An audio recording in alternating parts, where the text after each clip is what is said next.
ओम नमः शिवाय। हर हर महादेव। जय श्री कृष्ण। राधे राधे। आप सभी को महाशिवरात्रि पर्व की हार्दिक शुभकामनाएं। आज अपने सुनेंगे महाशिवरात्रि की पावन कथा। महाशिवरात्रि का पर्व फाल्गुन कृष्ण चतुर्दशी को हर साल मनाया जाता है। महाशिवरात्रि दिव्य और चमत्कारी शिव कृपा पाने का महापर्व है। शिवरात्रि के दिन भगवान भोलेनाथ को प्रसन्न करना बहुत ही आसान होता है। इस दिन महादेव की कृपा जिस पर हो जाती है उसका जीवन खुशियों से भर जाता है। शिवरात्रि की प्रत्येक पहर परम शुभ होती है। महाशिवरात्रि पर महादेव और मां पार्वती की विधिवत पूजा अर्चना करने से भक्तों को मनचाहा वरदान मिलता है। ये पूजा 4 पहर में की जाती है।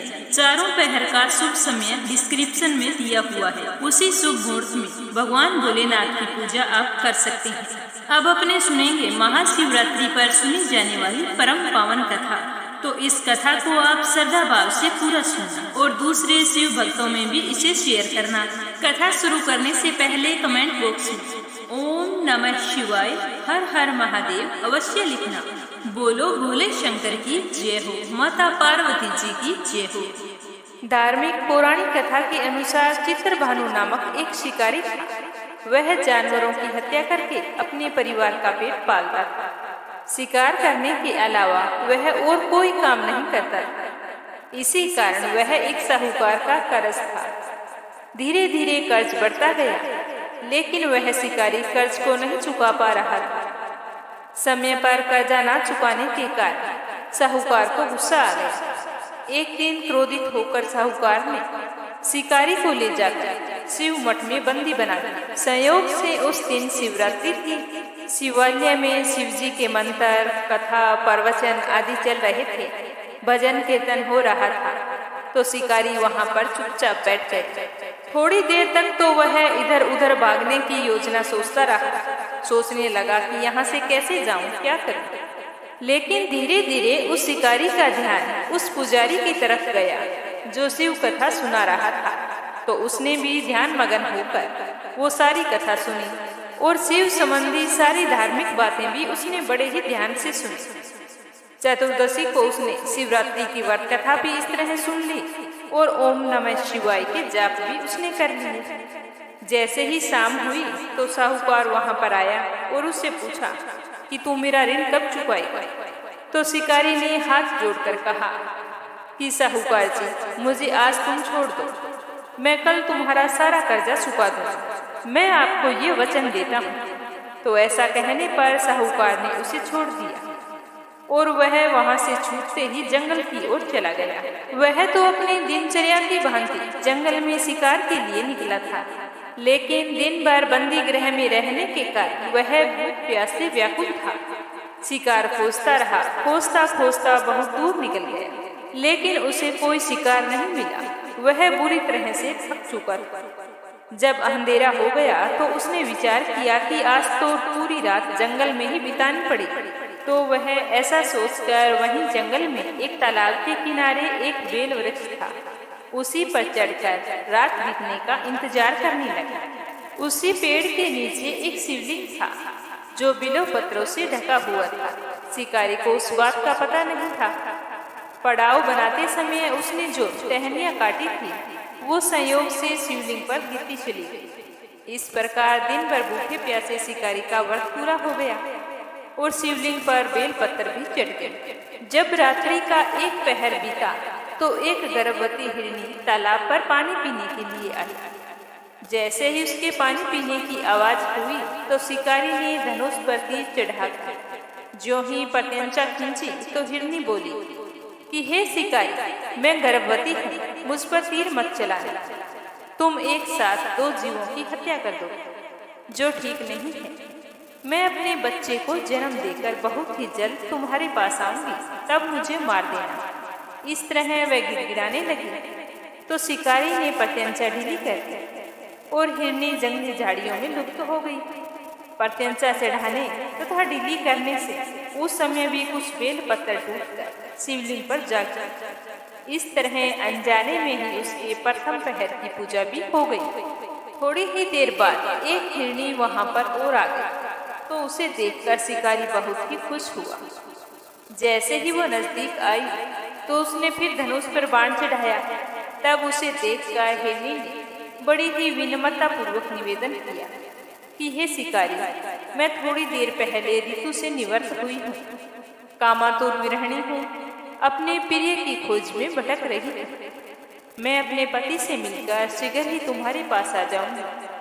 तुम मुझे छोड़ दो, मैं तुम्हें वचन देती हूँ कि मैं तुम्हारे पास आऊंगा। तो शिकारी ने उसे भी जाने लिया।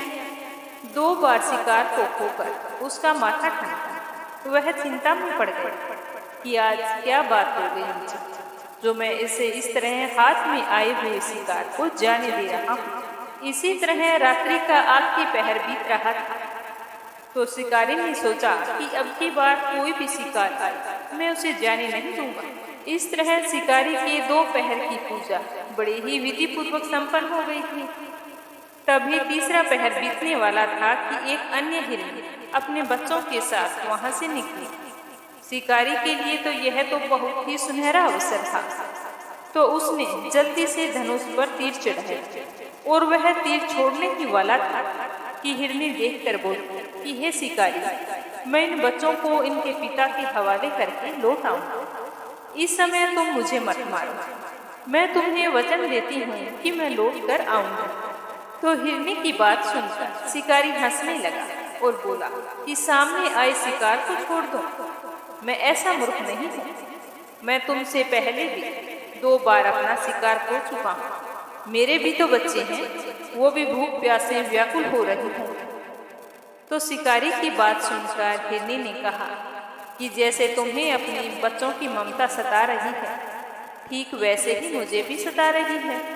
हे शिकारी, मेरा विश्वास करो, मैं अपने बच्चों को इनके पिता के पास छोड़कर तुरंत लौट आऊंगी। मैं ऐसी प्रतिज्ञा करती हूँ, तुम मेरा विश्वास करो। तो इस तरह हिरनी का दुख भरा स्वर सुनकर शिकारी को आज ना जाने क्यों फिर से दया आ गई। तो उसने उस हिरनी को भी जाने दिया। शिकार के अभाव में तथा भूख प्यास से व्याकुल शिकारी अनजाने में ही बेल वृक्ष पर पूरी रात बैठा रहा। बेल पत्थर तोड़ तोड़ कर नीचे फेंकता रहा। पो फटने को हुई तो एक मोटा तकड़ा हिरण उसी रास्ते पर आ गया। तो उसे देखते ही शिकारी ने सोचा कि मैं इसका शिकार तो अवश्य करूंगा। आज चाहे कुछ भी हो जाए, इसे जीवित नहीं जाने दूंगा। तो जैसे ही शिकारी तीर छोड़ने वाला था तो वह हिरण भी विनीत स्वर में कहने लगा कि हे शिकारी, यदि तुमने मुझसे पूर्व आने वाली 3 हिरनियों को और उसके छोटे छोटे बच्चों को मार डाला तो मुझे भी मारने में देरी मत करो। तुरंत मुझे मार दो ताकि मुझे उनके वियोग में एक क्षण भी दुख ना सहना पड़े। मैं उन हिरनियों का पति हूँ और उन बच्चों का पिता हूँ। यदि तुमने उसे जीवन दान दिया है तो मुझे भी कुछ क्षण का जीवन दान देने की कृपा करो। मैं उनसे मिलकर तुम्हारे सामने उपस्थित हो जाऊंगा। तो इस तरह हिरण की बात सुनते ही शिकारी के सामने पूरी रात का घटना चक्र घूम गया। उसने सारी कथा हिरण को सुना दी। तब हिरण ने कहा कि मेरी तीनों पत्नियां जिस प्रकार प्रतिज्ञाबद्ध होकर गई है, मेरी मृत्यु से अपने धर्म का पालन नहीं कर पाई। इसीलिए हे शिकारी, जैसे तुमने विश्वास पात्र मानकर उनको छोड़ा है, वैसे मुझे भी जाने दो। मैं उन सब के साथ तुम्हारे सामने बहुत ही जल्द प्रस्तुत हो जाऊंगा। मेरा भी विश्वास करो। इस तरह ना चाहते हुए भी शिकारी ने उसे भी जाने लिया। इस प्रकार सुबह हो गई। उपवास, रात्रि का जागरण तथा शिवलिंग पर बेलपत्र चढ़ने से अनजाने में ही शिवरात्रि की सारी पूजा संपन्न हो गई। इस तरह शिकारी के शिवरात्रि का व्रत और पूजन भली भांति पूर्ण हुआ। अनजाने में हुई पूजा का फल शिकारी को तत्काल मिल गया। शिकारी का हिंसक हृदय भगवान भोलेनाथ की कृपा से निर्मल हो गया। उसमें भगवत शक्ति का वास हो गया। थोड़ी ही देर बाद में वो देखता है कि वह हिरण सपरिवार शिकारी के सामने उपस्थित हो गया है ताकि वह उनका शिकार कर सके। परंतु जंगली पशुओं की ऐसी सत्यता को देखकर शिकारी का हृदय पिघल आया। उसे बड़ी ही शर्मिंदगी महसूस हुई कि जंगली जानवर होकर भी अपने वचन के कितने सत्य हैं और कितनी प्रेम भावना है इनमें।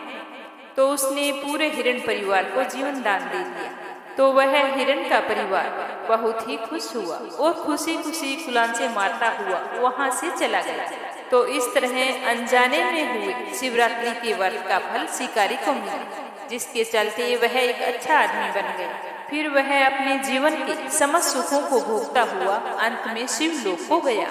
बोलो भोले शंकर की जय हो, बोलो माता पार्वती जी की जय हो। अब अपने सुनेंगे शिव पार्वती के विवाह की कथा। शिव गौरी की जय हो। राजा दक्ष प्रजापति की सभी पुत्रियां गुणवती थी, फिर भी दक्ष के मन में संतोष नहीं था। वे चाहते थे कि उनके घर में एक ऐसी पुत्री का जन्म हो जो सर्वशक्ति संपन्न हो एवं सर्वविजयी हो। तो राजा दक्ष एक ऐसी ही पुत्री की कामना लेकर तप करने लगे।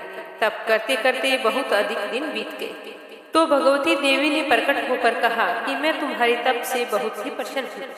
तुम किस कारण से तप कर रहे हो? तो दक्ष ने तप करने का कारण बताया। तो माँ बोली कि मैं स्वयं तुम्हारे यहाँ पुत्री के रूप में जन्म लूंगी। मेरा नाम सती होगा। मैं सती के रूप में जन्म लेकर अपनी लीलाओं का विस्तार करूंगी, लेकिन तुम्हारी वजह से अगर मुझे जरा सा भी दुख हुआ तो मैं अपनी जान दे दूंगी। तो इस तरह का वरदान पाकर राजा दक्ष बहुत ही खुश हुए। भगवती देवी ने राजा दक्ष के यहाँ सती के रूप में जन्म लिया। सती राजा दक्ष की सभी पुत्रियों में से सबसे अलौकिक थी। सती ने बाल्यावस्था में ही कई ऐसे अलौकिक आश्चर्यचकित करने वाले कार्य कर दिखाए थे जिन्हें देखकर स्वयं दक्ष भी आश्चर्यचकित हो जाते थे। ऐसा करते करते समय के साथ सती बड़ी होती गई। जब सती विवाह योग्य हो गई तो राजा दक्ष को उसके लिए वर की चिंता होने लगी। तो उन्होंने एक दिन ब्रह्मा जी से इस विषय में विचार विमर्श किया।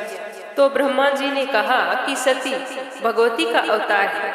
भगवती आदि शक्ति और शिव आदि पुरुष है, अतः सती के विवाह के लिए शिव ही योग्य है और उचित वर है।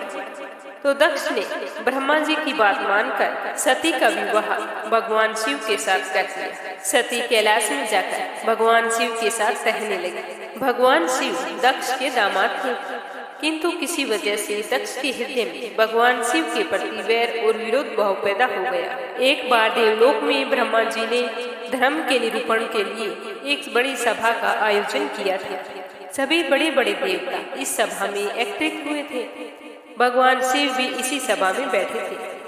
सभा मंडल में राजा दक्ष का जैसे ही आगमन हुआ तो दक्ष के आने पर सारे देवतागण वहां से उठ खड़े हुए और भगवान को प्रणाम किया।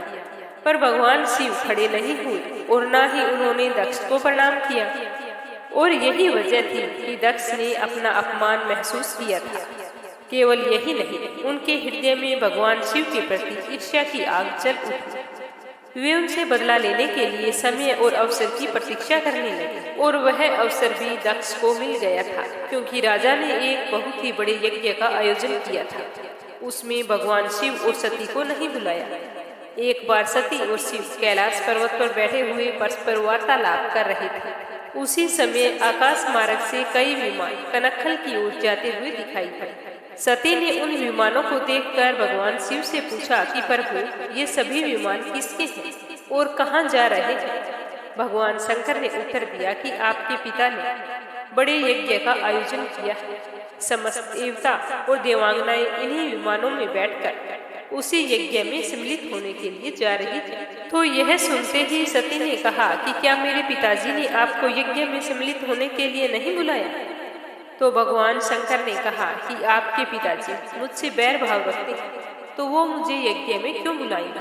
तो भगवान भोलेनाथ की बात सुनकर सती मन ही मन कुछ देर तक विचार करती रही और फिर बोली कि यज्ञ के इस अवसर पर मेरी सभी बहनें आई और मुझे उनसे मिले हुए बहुत दिन हो गए हैं। अगर आप मुझे जाने की अनुमति दें तो मैं अपने पिता के घर जाना चाहती हूँ। यज्ञ में भी सम्मिलित हो लूंगी और इसी बहाने अपनी बहनों से मिलने का भी सुअवसर मुझे मिल जाएगा। तो भगवान शिव कहने लगे कि इस समय तुम्हारा वहां जाना उचित नहीं होगा। आपके पिताजी मुझसे बैर भाव रखते हैं, हो सकता है वे आपका अपमान भी करें। बिना बुलाए किसी के घर जाना उचित नहीं होता। तो सती ने यह सुनकर कहा कि आप ऐसा क्यों कह रहे हैं, वो मेरे पिता का घर है। तो भगवान शिव ने उत्तर दिया कि विवाहिता लड़की को बिना बुलाए पिता के घर नहीं जाना चाहिए, क्योंकि विवाह हो जाने पर लड़की अपने पति की हो जाती है। पिता के घर से उसका संबंध टूट जाता है, लेकिन सती बार बार पीहर जाने के लिए हट करती रही और अपनी बात को बार बार दोहराती रही। तो उनकी इतनी इच्छा देखकर भगवान शिव ने उन्हें पीहर जाने की अनुमति दे दी और उनके साथ अपना एक गण भी भेज दिया। उस गण का नाम वीरभद्र था। सती वीरभद्र के साथ अपने पिता के घर गई। वहां जाकर सती ने देखा कि कोई भी घर का सदस्य उसे देखकर खुश नहीं हुआ और घर में सती से किसी ने भी प्रेम पूर्वक वार्ता नहीं की।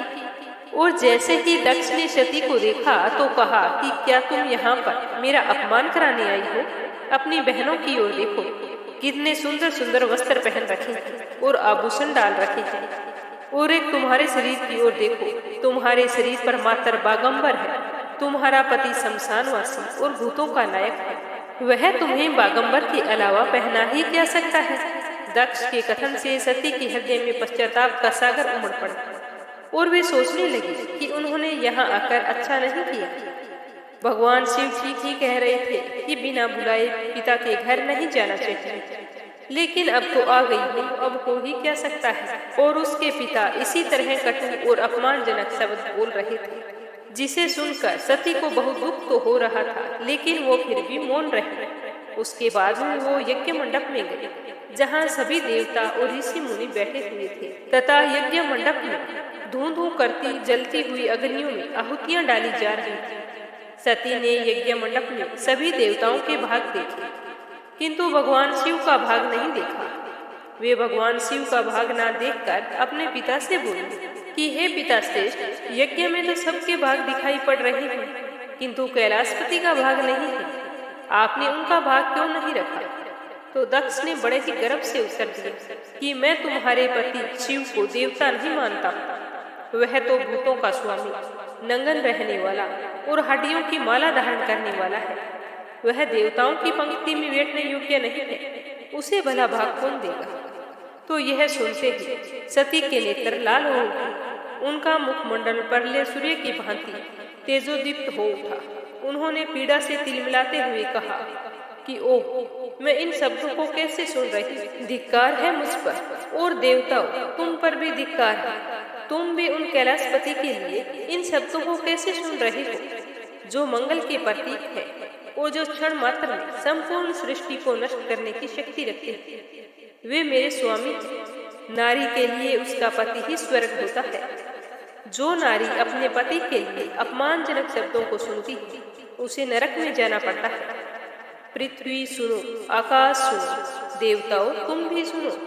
मेरे पिता ने मेरे स्वामी का अपमान किया है। मैं अब एक क्षण भी जीवित नहीं रहना चाहती। इस तरह कथन को समाप्त करती हुई सती यज्ञ की कुंड में कूद पड़ी। जलती हुई आहुतियों के साथ उनका शरीर भी जलने लगा। यह देखकर यज्ञ मंडप में खलबली पैदा हो गई। हाहाकार मच गया। देवता सारे उठ खड़े हुए। वीरभद्र क्रोध से कांप उठे। वे उछल उछल कर यज्ञ का विध्वंस करने लगे। यज्ञ मंडप में भगदड़ मच गई। देवता और ऋषि मुनि वहां से भाग खड़े हुए। वीरभद्र ने देखते ही देखते दक्ष का मस्तक काटकर फेंक दिया। जब यह समाचार भगवान शिव के कानों में पड़ा तो वे प्रचंड आंधी की भांति कनखल जा पहुंचे। सती के जले हुए शरीर को देखकर भगवान शिव अपना आपा खो बैठे। सती के प्रेम और उनकी भक्ति ने शंकर के मन को व्याकुल कर दिया। उन शंकर के मन को व्याकुल कर दिया जिन्होंने काम पर भी विजय प्राप्त की थी, जो सारी सृष्टि को नष्ट करने की क्षमता रखती थी। सती के जाने के बाद में शंकर जी की हालत दयनीय हो गई थी। वे हर पल सती का ही ध्यान करते रहते थे, उन्हीं की चर्चा में व्यस्त रहते। उधर जब सती ने हवन कुंड में अपने शरीर का त्याग किया था तो उस समय उन्होंने संकल्प लिया था कि मैं राजा हिमालय के यहाँ जन्म लेकर शंकर जी की अर्धांगिनी बनूंगी। अब जगदम्बा का संकल्प था, व्यर्थ होने से तो रहा, तो वे अपने संकल्प के अनुसार उचित समय पर राजा हिमालय की पत्नी मेनका के गर्भ से जन्म लिया। पर्वतराज की पुत्री होने के कारण वे पार्वती कहलाई। पार्वती जब कुछ बड़ी हुई तो उनके माता पिता को अपनी बेटी के लिए अच्छे वर की तलाश करने की चिंता सताने लगी। तो एक दिन अचानक देव ऋषि नारद राजा हिमालय के महल में आ पहुंचे। और पार्वती जी को देखकर कहने लगे कि इसका विवाह तो शंकर जी के साथ होना चाहिए। शंकर जी ही सभी दृष्टि से पार्वती के योग्य हैं। तो देव ऋषि नारद के मुंह से ये जानकर पार्वती के माता पिता की खुशी का कोई ठिकाना ना रहा, क्योंकि देव ऋषि नारद ने ही उन्हें बताया था कि माता सती ने ही उनके यहाँ जन्म लिया है।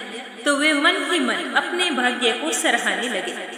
एक दिन अचानक भगवान शंकर सती के विरह में घूमते घूमते उसी प्रदेश में आ पहुँचे और पासी के स्थान गंगावतरण में तपस्या करने लगे। जब हिमालय को इसकी जानकारी मिली तो वे पार्वती को लेकर शिव जी के पास गए और वहां जाकर राजा हिमालय ने विनम्रता पूर्वक भगवान भोले शंकर को प्रणाम किया और कहा कि मेरी बेटी को आपकी सेवा करने का मौका दे।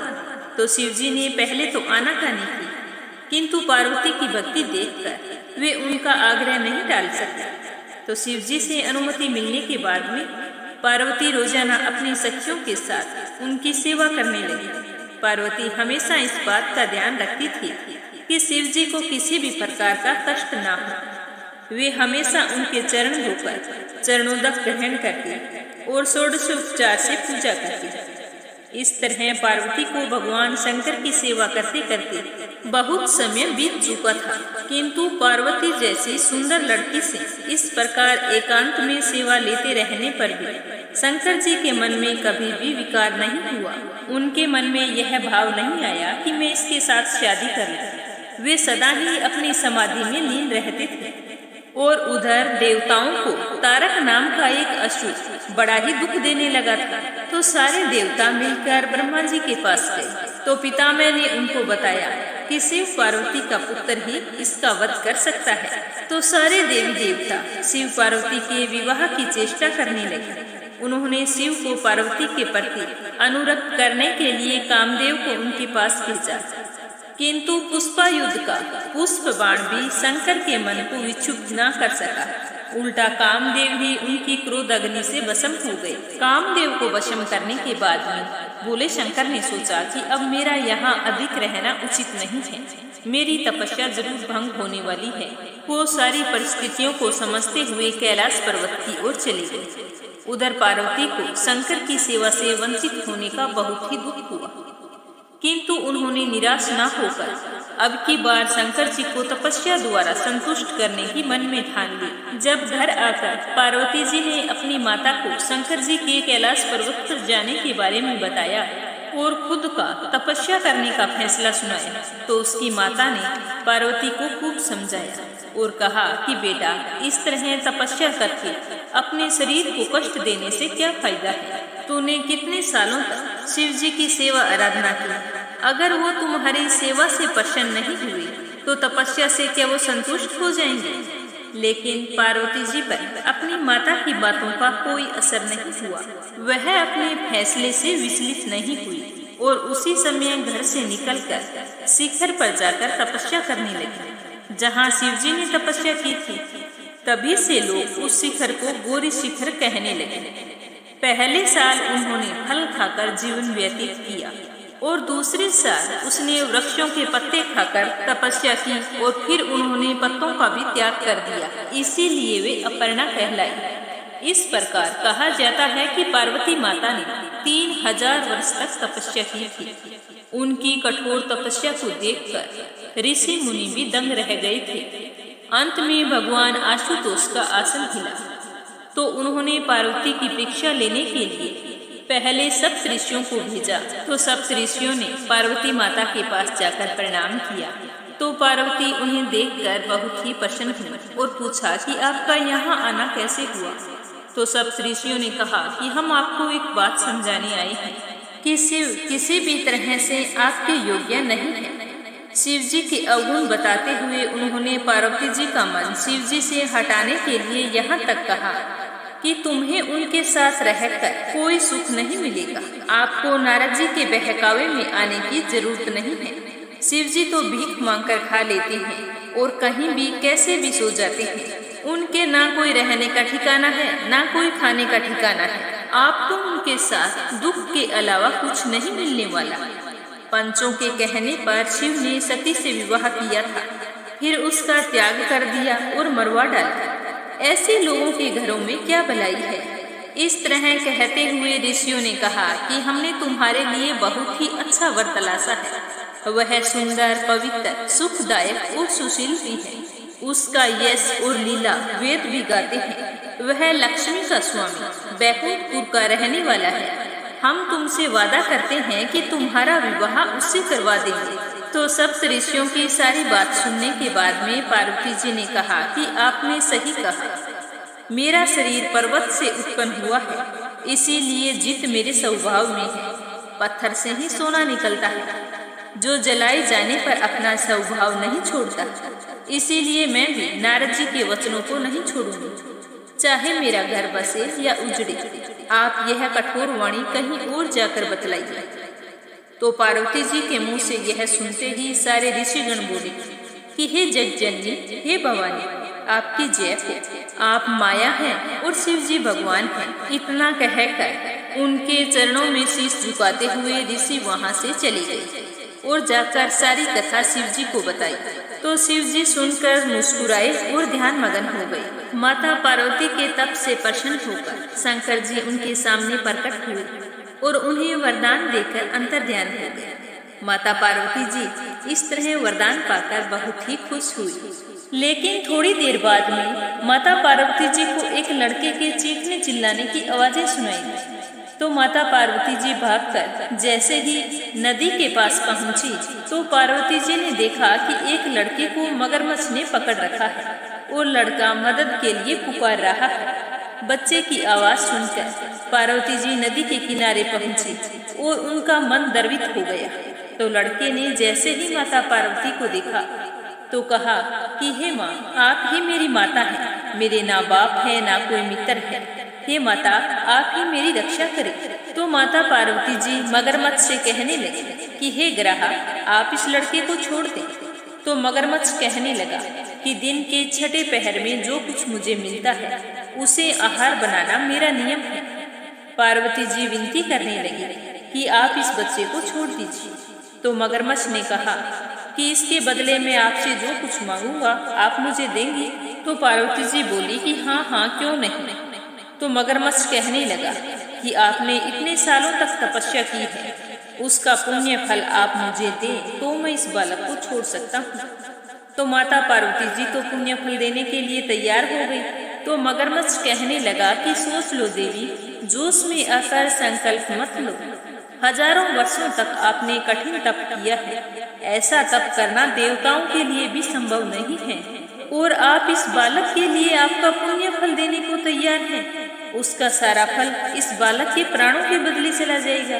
तो मगरमच्छ की बात सुनकर पार्वती जी कहने लगी कि मेरा निश्चय पक्का है, मैं तुम्हें अपने तप का फल देती हूँ, तुम इसे जीवन दान दे दो। मैं तो तपस्या फिर से कर लूंगी, लेकिन इस बालक के प्राण अगर एक बार चले गए तो फिर नहीं लौटने वाले। तो पार्वती जी का अडिग फैसला देखकर मगरमच्छ ने पार्वती जी से तप दान करने का संकल्प करवाया।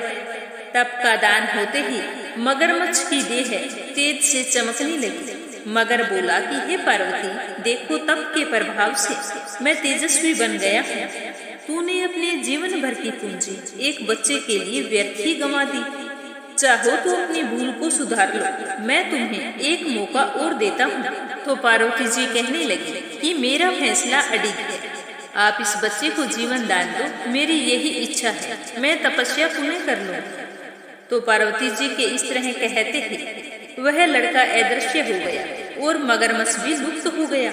तो पार्वती जी सोचने लगी कि मैंने तप तो दान कर दिया है, अब पुणे से तप आरंभ करती हूँ।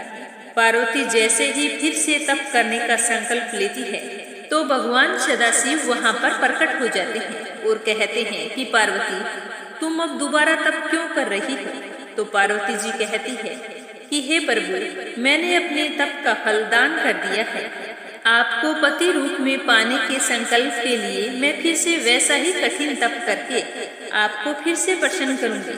तो महादेव बोले कि हे पार्वती, मगरमच्छ और लड़के दोनों रूपों में मैं स्वयं था। मैं तुम्हारा चित्त प्राणी मात्र में अपने सुख दुख का अनुभव करता है या नहीं करता है, यही देखने के लिए मैंने यह लीला रची थी। अनेक रूपों में दिखने वाला मैं एक ही हूँ। मैं अनेक शरीरों से अलग निर्विकार हूँ। तुमने अपना तप मुझे ही दिया है, इसीलिए अब तुम्हें और तप करने की जरूरत नहीं है। तो यह सुनकर पार्वती जी बहुत ही प्रसन्न हुई और महादेव को प्रणाम करके प्रसन्न मन से विदा किया और स्वयं अपने घर लौट आई। घर आकर अपने माता पिता से सारा वृत्तांत कह सुनाया। अपनी दुलारी पुत्री की कठोर तपस्या को फलीभूत होता देखकर पार्वती के माता के आनंद का कोई ठिकाना न रहा और उधर शंकर जी ने सप्त ऋषियों को विवाह का प्रस्ताव देकर हिमालय के पास भेजा और फिर शिव और पार्वती का विवाह तय हो गया। सप्त ऋषियों द्वारा विवाह की तिथि निश्चित कर दिए जाने पर भगवान शंकर जी ने नारद जी द्वारा सारे देवताओं को विवाह में सम्मिलित होने के लिए आदर पूर्वक निमंत्रण दिया और अपने गणों को बारात की तैयारी करने का आदेश दिया। तो आदेश पाकर भोले शंकर के गण बहुत ही प्रसन्न हुए। ये सारे गण 3 नेत्रों वाले थे। सबके मस्तक पर चंद्रमा और गले में नीले चिन्ह थे। सभी ने रुद्राक्ष के आभूषण पहन रखे थे और सभी के शरीर पर भस्म लगाई हुई थी। इन गणों के साथ शंकर जी के भूत प्रेत पिशाचों की सेना आकर सम्मिलित हो गई। इनमें डाकिनी, शाकिनी, यातुधान, वेताल, ब्रह्म राक्षस भी शामिल थे। इन सभी के रंग रूप, आकार प्रकार, चेष्टाएं, वेशभूषा, हाव भाव सब कुछ देखने में बड़े ही विचित्र लग रहे थे। किसी के मुख नहीं था, किसी के बहुत सारे मुख थे। कोई बिना हाथ पैर वाला था तो कोई बहुत से हाथ पैरों वाला था। किसी के बहुत सी आंखें थी तो किसी के एक भी आंख नहीं थी। किसी का मुख गधे की तरह था, किसी का मुख सियार की तरह था, कोई कुत्ते की तरह दिखाई दे रहा था। उन सब ने अपने अंगों पर ताजा खून लगा रखा था। कोई अत्यंत पवित्र और कोई अत्यंत विभस्त था और बड़ा ही अपवित्र सा वेश धारण किए हुए था। उनके आभूषण बड़े ही डरावने थे। उन्होंने हाथ में नर कपाल ले रखा था और वे सब के सब अपनी तरंग में मस्त होकर नाचते गाते मौज उड़ाते हुए महादेव शंकर जी के चारों ओर एकत्रित हो गए। चंडी देवी बड़ी प्रसन्नता के साथ उत्सव मनाती हुई भगवान रुद्रदेव की बहन बनकर वहां आ पहुंची। उन्होंने सर्पों के आभूषण पहन रखे थे। वे प्रेत पर बैठकर अपने मस्तक पर सोने का कलश धारण किए हुए थे। धीरे धीरे सारे देवता भी वहां पर इकट्ठे हो गए। उस देव मंडली के बीच में भगवान श्री हरि विष्णु गरुड़ पर विराजमान थे। पितामह ब्रह्मा जी उनके पास में मूर्तिमान वेदों, शास्त्रों, पुराणों, आगमों, संकार, महासिद्धों, प्रजापतियों, पुत्रों तथा कई परिजनों के साथ वहां पर उपस्थित थे। देवराज इंद्र भी कई आभूषण पहनकर अपने ऐरावत गज पर आकर वहां आ पहुंचे। सभी प्रमुख ऋषि वहां आ गए थे। तुम्बुरु, नारद, हाहा, कुहू आदि श्रेष्ठ गंधर्व तथा किन्नर भी शिव जी की बारात की शोभा बढ़ाने के लिए वहां आए हुए थे। इनके साथ ही सभी जगमाताएं, देव कन्याएं, देवियां तथा पवित्र देवांगनाएं भी वहां पर आई हुई थी। उन सभी के पहुंचने के बाद में भगवान शंकर जी अपने सकुटिक जैसे उज्जवल सुंदर वृषभ पर सवार होकर रवाना हो गए। दूल्हे के वेश में शिव जी की शोभा निराली ही छटक रही थी। इस दिव्य और विचित्र बारात के प्रस्थान के समय डमरुओं के डमडम, शंखों के गंभीर नाद, ऋषि महर्षियों के मंत्रोच्चार, यक्षों, किन्नरों, गंधर्वों के सरस गायन और देवांगनाओं के मनमोहक नृत्य और मंगल गीतों की गूंज से तीनों लोक परिव्याप्त हो उठे। उधर हिमालय ने विवाह के लिए बड़ी धूमधाम से तैयारियां की थी और शुभ लगन में शिव जी की बारात हिमालय के द्वार पर जा पहुंची। पहले तो शिव जी का विकट रूप तथा उनके भूत प्रेतों की सेना को देखकर मैना बहुत ही डर गई और उन्होंने अपनी कन्या पार्वती का पाणी ग्रहण कराने के लिए मना कर दिया। लेकिन जब उन्होंने शंकर जी का करोड़ों कामदेवों को लज्जाने वाला बहुत ही सुंदर रूप देखा तो वे देह गेह की सुधि भूल गई और शंकर जी के साथ अपनी कन्या का विवाह करने के लिए तैयार हो गए। और उसके बाद शंकर जी और पार्वती जी का विवाह बड़ी ही धूमधाम से संपन्न हुआ। कहा जाता है कि शिव पुराण की रुद्र संहिता के अनुसार शिव जी का विवाह मार्गशीर्ष माह के कृष्ण पक्ष की द्वितीय तिथि को हुआ था और फाल्गुन माह के कृष्ण पक्ष की चतुर्दशी तिथि को भगवान शिव ने करोड़ों सूर्य के समान प्रभाव वाले ज्योतिर्लिंग के रूप में प्रकट हुए थे। महाशिवरात्रि पर शिव जी की पूजा करने से सभी मनोकामनाएं पूर्ण होती है और इस दिन शिवलिंग पर जल चढ़ाने से भगवान शिव बहुत ही ज्यादा प्रसन्न होते हैं और हमारी समस्त मनोकामनाओं को पूर्ण करते हैं। तो ये थी महाशिवरात्रि पर सुनी जाने वाली शिव गौरी की पावन कथा। सुनकर आपको कैसा लगा कमेंट बॉक्स में जरूर बताना और कथा समाप्त होते ही शिव गौरी का जयकारा जरूर लगाना।